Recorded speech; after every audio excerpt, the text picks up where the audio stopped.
ಯಾವ ನಮ್ಮನೆ ಹೊಡೆದದ್ದು ಮಾತ್ರ ನಿಮಗೆ ಗೊತ್ತಾದದ್ದು ಇಲ್ಲೇ ಕೆಟ್ಟಿದ ನಂತರ ಮಾತ್ರ ತಾಯಿಗೆ ಅದು ತುಂಬ ಹಾಕಿನೆಲ್ಲ ಗೊತ್ತಿದೆ ದಾರ ಮಾಡ್ತಿದ್ದೆ ಈ ದಿನಗಳೆಲ್ಲ ಮಾಡ್ತಿದ್ದೆ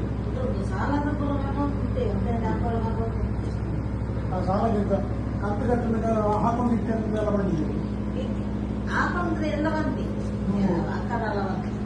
ಒಂದು ವರ್ಷದ ಹಿಂದೆ ಕಂಪ್ಲೇಂಟ್ ಮಾಡುವಂತ ಹೇಳಿದ್ದಾರೆ. ನಾನು ಹೆದರಿ ಕಂಪ್ಲೇಂಟ್ ಮಾಡಿದರೆ. ನೀವು ವಿಷಯ ಹೇಳಿ, ಮೊದಲಿಂದ ಹೇಳಿ ಕರೆಕ್ಟಾಗಿ. ಯಾವಾಗ ತಗೊಂಡದ್ದು ನೀವು? ಹಣ ತಗೊಂಡದ್ದು ಯಾವಾಗ?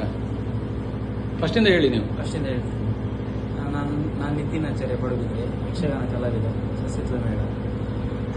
5 ವರ್ಷದಿಂದ ಕೊರೋನಾ ಟೈಮಲ್ಲಿ ಕಷ್ಟ ಇತ್ತು. ಸಚಿನ್ ಅನ್ನುವ ವ್ಯಕ್ತಿ ಹತ್ರ ತಗೊಂಡಿದ್ದೇನೆ ಹಣ 1.85 ತಗೊಂಡಿದ್ದೇನೆ. ಅದಕ್ಕೆ 1 ವರ್ಷ ಬಡ್ಡಿ ಕಟ್ಟಿದ್ದೇನೆ. ಬಡ್ಡಿ ಕಟ್ತಾ ಇದ್ದೇನೆ. ಸಚಿನ್ ಅಮೀನ್ ಅಂತ ಬಡ್ಡಿ ಎಲ್ಲಿಯವರು? ಉದ್ಯಾವರದಲ್ಲಿ ಇರೋದು. ಅಲ್ಲೇ ಇರೋದು. ಫೈನಾನ್ಸ್ ಅಲ್ಲ, ಕೈ ಸಾಲ. ಬಡ್ಡಿಗೆ ಅಂತ ತಗೊಂಡದ್ದು. ಅದಕ್ಕೆ ಬಡ್ಡಿ ಕಟ್ತಿದ್ದೆ 20% ಬಡ್ಡಿ. 20% ಒಪ್ಪಿಕೊಂಡೆ ತಗೊಂಡದ್ದು. ಫೈನಾನ್ಸಲ್ಲಿ ಕಟ್ತಾ ಇದ್ದೆ ನಾನು ಹಣ. ಮತ್ತೆ ನನಗೂ ಅನಿವಾರ್ಯತೆ ಇತ್ತು, ಅವನಿಗೆ ಅನಿವಾರ್ಯತೆ ಇತ್ತು. ಹಾಗೆ ಚಿನ್ನ ಇಟ್ಟು ಕೊಟ್ಟಿದ್ದ. ಅದನ್ನು ಹಿಂದೆ ಕೊಟ್ಟಿದ್ದೇನೆ ನಾನು. ಅದನ್ನು 1.80ಕ್ಕೆ ಆ್ಯಡ್ ಮಾಡಿ 4.5 ಲಕ್ಷ ಮಾಡಿ, ಹಿಂದೆ ಕೊಟ್ಟ ಚಿನ್ನಕ್ಕೆ ಯಾವುದೇ ದಾಖಲೆ ಇಲ್ಲ ಅವನಿಗೆ. ಅದನ್ನು ಹಿಂದೆ ಕೊಟ್ಟ ಮೇಲೆ ಕೂಡ 4.5 ಲಕ್ಷಕ್ಕೆ ಬಡ್ಡಿ ತಗೊಳ್ತಿದ್ದ. ನಾನು ಅದನ್ನು ಯಾರ ಹತ್ರ ಕೂಡ ಹೇಳಿಲ್ಲ. ನಾನು ಹೆದರಿ ಮುಚ್ಚಿಟ್ಟೆ. ಯಾಕಂದರೆ ಜೀವ ಬೆದರಿಕೆ ಇತ್ತು, ತುಂಬ ಹೊಡಿತೇನೆ ಅಂತ ಹೇಳ್ತಿದ್ದ. ಅಷ್ಟೆಲ್ಲ ಮಾಡ್ತಿದ್ದ. 4 ವರ್ಷದಲ್ಲಿ ಕೊಟ್ಟು ಸಂಬಂಧದವರದ್ದು, ಅಕ್ಕನವರದ್ದು ಎಲ್ಲ ತಗೊಂಡು 22 ಲಕ್ಷದ ಅವನಿಗೆ ಕೊಟ್ಟಿದ್ದೇನೆ ನಾನು. ಅದಕ್ಕೆ ದಾಖಲೆ ಉಂಟು. ನಾನು ಕೊಟ್ಟದಕ್ಕೆ ಗೂಗಲ್ ಪೇಯಲ್ಲಿ ಕೊಟ್ಟದಲ್ಲಿ ಮತ್ತು ಟ್ರಾನ್ಸ್ಫರ್ ಮಾಡಿದ ಎಲ್ಲ ದಾಖಲೆ ಉಂಟು. ಅಷ್ಟು ಕೊಟ್ಟ ಮೇಲೆ ಕೂಡ ಇನ್ನೂ 19 ಲಕ್ಷ ಕೊಡಬೇಕು ಅಂತ ಹೇಳ್ತಿದ್ದಾನೆ. ಅದರಲ್ಲಿ 3.5 ಲಕ್ಷದ ಅವನ ಚಿನ್ನ ಉಂಟು. 3.5 ಲಕ್ಷ ಚಿನ್ನದಲ್ಲಿ 1 ಲಕ್ಷ ನನಗೆ ಅಂತ ತಗೊಂಡದ್ದು. ಅದು ನಾನು ಕೊಟ್ಟ ಬಡ್ಡಿಯಲ್ಲಿ ತೀರಿದೆ. ಆದರೂ ಕೂಡ ಒಟ್ಟಿಗೆ ಎಷ್ಟು ಬಡ್ಡಿ ಕಟ್ಟಿದ್ದೀರಿ ಈಗ ನೀವು? ನಾನು ಒಟ್ಟಿಗೆ 25 ಲಕ್ಷ ತನಕ ಕಟ್ಟಿದ್ದೇನೆ. ತಗೊಂಡದ್ದು ಎಷ್ಟು ಹಣ? 1.85. ಮೊನ್ನೆ ಎಂತ ಆಯ್ತು ಹೇಳಿ? ಮೊನ್ನೆ ಏನಾಯ್ತು ಅಂತ ಹೇಳಿದ್ರೆ, ನಾನು ಕೂಡ ಕೊಡ್ತೇನೆ ಅಂತ ಹೇಳಿ ಡಿಲೇ ಮಾಡ್ತಿದ್ದೆ. ಕೊಡ್ಲಿಕ್ಕೆ ಆಗಲಿಲ್ಲ ನನಗೆ.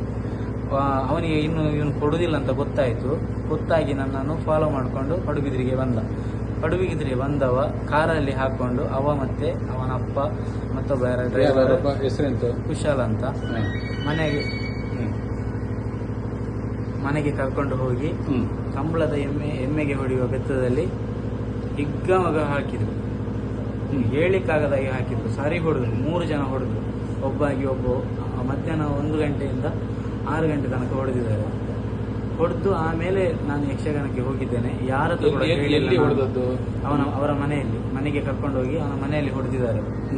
ಆಮೇಲೆ ಅವನು, ಅವನ ಅಪ್ಪ, ಮತ್ತೊಬ್ಬ ಯಾರೋ ಫೈನಾನ್ಸ್ ಅವನ ಹೆಸರು ಗೊತ್ತಿಲ್ಲ, ನಂಬರ್ ಇದೆ, ಕಾಂಟ್ಯಾಕ್ಟ್ ನಂಬರ್. ಅವನು ಕೂಡ ಹೊಡೆದಿದ್ದಾನೆ. 3 ಜನ ಸೇರಿ ಹೊಡೆದಿದ್ದಾರೆ.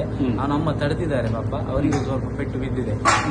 ಆಮೇಲೆ ಅಲ್ಲಿಂದ ನಾನು ತಪ್ಪಿಸ್ಕೊಳ್ಬೇಕಲ್ಲ ಹೇಗಾದ್ರೂ. ನಾನು ಕೊಡ್ತೇನೆ ಅಂತ ರಿಕ್ವೆಸ್ಟ್ ಮಾಡಿದೆ. ಹಾಗಾದ್ರೆ ನಮಗೆ ಬಾಂಡಲ್ಲಿ ಬರೆದು ಕೊಟ್ಕೊಳ್ಬೇಕು ಅಂತ ಹೇಳಿ ಬಾಂಡ್ ತಗೊಂಡು ಅದರಲ್ಲಿ ಸೈನ್ ಮಾಡಿಸಿದ್ರು. ನಾನು ಇಷ್ಟು ಲಕ್ಷ ಕೊಡ್ಲಿಕ್ಕೆ ಉಂಟು, ಇಷ್ಟು ಚಿನ್ನ ಕೊಡ್ಲಿಕ್ಕೆ ಉಂಟು, ಬರ್ತಕೊಂಡ್ರು. ಆಮೇಲೆ ವಿಡಿಯೋ ಮಾಡಿದ್ದಾರೆ. ವಿಡಿಯೋ ಮಾಡಿ ಹೆದರಿಸಿ ವಿಡಿಯೋ ಮಾಡಿದ್ದಾರೆ. ಇದನ್ನ ಹುಡುಕು ಜನಿ ನಾನು. ಆಮೇಲೆ ಅದನ್ನೆಲ್ಲ ವಿಡಿಯೋ ಮಾಡಿಸಿ ನನ್ನನ್ನು ಪಡುಬಿದ್ರಿ ತನಕ ಬಿಟ್ಟ. ಆಮೇಲೆ ನಾನು ಅಲ್ಲಿಂದ ಯಕ್ಷಗಾನಕ್ಕೆ ಹೋದೆ. ಆಮೇಲೆ ಮನೆಗೆ ಹೋದೆ. ಆಮೇಲೆ ಮನೆಗೆ ನಡ್ಕೊಂಡು ಹೋಗ್ಲಿಕ್ಕೆ ಆಯ್ತಾ ನಿಮ್ಗೆ? ಇಲ್ಲ, ಏನು ಕೊಡ್ಲಿಲ್ಲ ನನಗೆ. ಬೈಕನ್ನು ಬಿಡ್ಲಿಕ್ಕೆ ಕಷ್ಟ ಆಗಿತ್ತು. ಮರುದಿವಸ ಮನೆಯವರಿಗೆ ನೋಡ್ಲಿಕ್ಕೆ ಆಗ್ಲಿಲ್ಲ. ಹೇಗೂ ಮನೆಗೂ ಬಂದಿದ್ದ ಮರುದಿವಸ. ಸ್ಟೇಷನ್ಗೆ ಯಾಕೆ ಕಂಪ್ಲೇಂಟ್ ಕೊಡ್ಲಿಲ್ಲ? ಸ್ಟೇಷನ್ಗೆ ನಾನು ಹೆದರಿ ಕೊಡ್ಲಿಲ್ಲ. ಕೊಟ್ರೆ ನನ್ನನ್ನು ಬಿಡುದಿಲ್ಲ ಅಂತ. ಜೀವ ಬೆದರಿಕೆ ಹಾಕಿದ್ದೇನೆ. ತುಂಬಾ ಸರಿ ಹಾಕಿದ್ದಾನೆ. ತುಂಬಾ ವರ್ಷದಿಂದ ಜೀವ ಬೆದರಿಕೆ ಹಾಕಿದ್ದಾನೆ. ಮನೆಗೆ ಬಂದವರು ನನ್ನ ಆ ದಿನ ಕೊಲ್ಬೇಕು ಅಂತಲೇ ಬಂದದವರು. ನೀನು ಕೊಡುದಿಲ್ಲ ಹಣ, ಕೊಲ್ಬೇಕು ಅಂತ ಬಂದದ್ದು. ಮೀಟರ್ ಬಡ್ಡಿ ಇದು ಇವ್ರದ್ದು. ಮೀಟರ್ ಬಡ್ಡಿ ಚಕ್ರವಾಡಿ ಎಲ್ಲ ತಗೊಳ್ತಿದ್ದಾರೆ. ಒಟ್ಟಿಗೆ 23 ಲಕ್ಷ ಕೊಟ್ಟಿದ್ದೀರಾ ಈಗ? ಕೊಟ್ಟಿದ್ದೇನೆ ನಾನು. ನಿಮ್ಮ ಹತ್ರ ಪ್ರೂಫ್ ಇದೆ ನನ್ನ ಹತ್ರ. ಆಮೇಲೆ ಮನೆಯವರೆಲ್ಲ ಸೇರಿ ಕಂಪ್ಲೇಂಟ್ ಮಾಡುವಂತ ಹೇಳಿದ್ರು. ಹಾ. ಹೆದರಿದೆ ನಾನು, ಆದ್ರೂ ಕೂಡ ಧೈರ್ಯದಲ್ಲಿ ಹೋಗಿ ಕಂಪ್ಲೇಂಟ್ ಮಾಡಿದೆ. ಹಾ. ಕಂಪ್ಲೇಂಟ್ ಮಾಡಿದ ನಂತರ FIR ಎಲ್ಲ ಆಯಿತು. ಹಾ. ಇನ್ನು ಎಲ್ಲ ಸಂಘಟನೆಯವರು ಬಂದಿದ್ದಾರೆ. ಹಾ. ದೇವರ ದಯದಲ್ಲಿ ನಮ್ಮ ಬಾಂಧವರು, ವಿಶ್ವಕರ್ಮ ಬಾಂಧವರು ಕೂಡ ಬಂದಿದ್ದಾರೆ. ವಿಶ್ವಕರ್ಮ ಸಂಘಟನೆಯವರು ಕೂಡ ಬಂದಿದ್ದಾರೆ. 12 ಗಂಟೆ ರಾತ್ರಿ ತನಕ ನಾನು ಪಡುಬಿದ್ರಿಯಲ್ಲಿ ಯಕ್ಷಗಾನ ಕ್ಲಾಸ್ ಮಾಡುವವ, ನನಗೆ ಮಕ್ಕಳ ತಂದೆಯವರು ತುಂಬಾ ಮಂದಿ ಬಂದಿದ್ದಾರೆ. ಹೇಳಿ ನೀವು ಬಂದಿದ್ದಾರೆ. ಯಾರು ಬಿಟ್ಟಾಕುದಿಲ್ಲ ಅಂತ ನನ್ಗೆ ಗೊತ್ತುಂಟು. ನನ್ಗೆ ನ್ಯಾಯ ಸಿಗ್ಬೇಕಷ್ಟೇ. ನಾನು ಮಾಡಿದ ತಪ್ಪು ಅಂತ ಹೇಳಿದ್ರೆ ನಾನು ಯಾರ ಹತ್ರ ಕೂಡ ಹೇಳಿಲ್ಲ, ಮುಚ್ಚಿಟ್ಟೆ, ಹೆದರಿ ಮುಚ್ಚಿಡಿ. 2 ವರ್ಷದ ಹಿಂದೆ ಕಂಪ್ಲೇಂಟ್ ಕೊಡ್ತಿದ್ರೆ ನಂದು ಎಷ್ಟೋ ಲಕ್ಷ ಉಳಿತಿತ್ತು. ನನ್ಗಿನ್ನು ನ್ಯಾಯ ಬೇಕಷ್ಟೇ. ನನ್ಗಿನ್ನು ನಮಗೆ ಕೊಡ್ಲಿಕ್ಕೆ ಸಾಧ್ಯ ಇಲ್ಲ.